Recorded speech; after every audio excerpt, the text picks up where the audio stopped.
Welcome to CK kitchen. ఈరోజు వీడియోలో అయితే పొటాటో ముద్దకూర అయితే చేసి చూపిస్తున్నాను.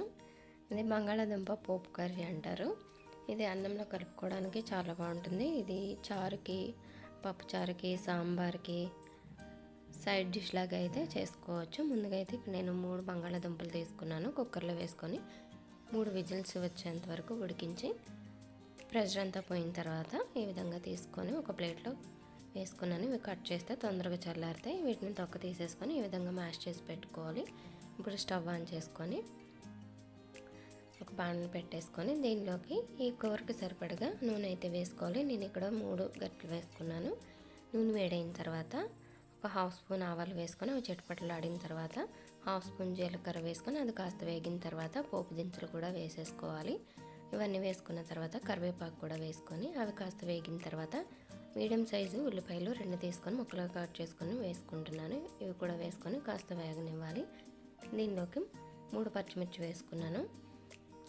అలాగే ఉల్లిపాయలు తొందరగా వేగాలంటే సాల్ట్ ముందుగా వేసుకోవడం మంచిదండి. రుచికి సరిపడా సాల్ట్, అలాగే పావు స్పూన్ పసుపు కూడా వేసుకొని ఇవన్నీ గోల్డెన్ బ్రౌన్ కలర్లోకి వచ్చేంత వరకు వేయించుకోవాలి. ఉల్లిపాయ ముక్కల్ని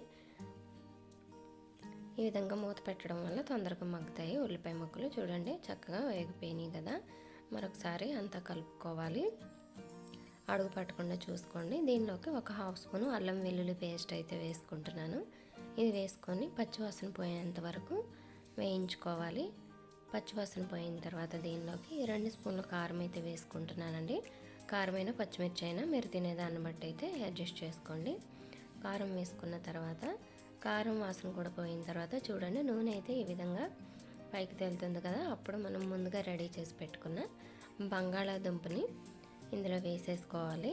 మ్యాష్ చేసి పెట్టుకున్నాం కదా, అది మొత్తం వేసేసుకొని ఉప్పు కారం అంతా కూడా పట్టేటట్టుగా గరిటెతో చక్కగా ఈ విధంగా కలుపుకొని ఇంకాసేపు మగ్గనివ్వాలి.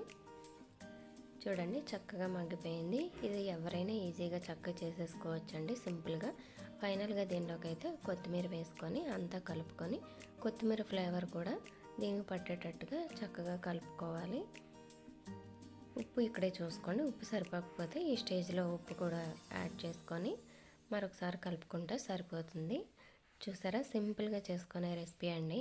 వంట రాని వాళ్ళైనా కూడా చాలా చాలా ఈజీగా చేసుకోవచ్చు. బ్యాచిలర్స్కి మెయిన్గా అయితే పనికొస్తుందండి. వంట రాని వాళ్ళకి, బ్యాచిలర్స్కి కూడా చాలా చక్కగా ఈజీగా సింపుల్గా చేసుకోవాలండి. ఈ రెసిపీని అయితే ఒకసారి ట్రై చేసి చూడండి. సైడ్ డిష్గా చాలా బాగుంటుంది. అలాగే అన్నంలో కలుపుకోవడానికి కూడా బాగుంటుందండి. ఈ రెసిపీ కనుక నచ్చినట్లయితే లైక్ చేయండి, షేర్ చేయండి, నా ఛానల్కి సబ్స్క్రైబ్ చేయండి. Thank you.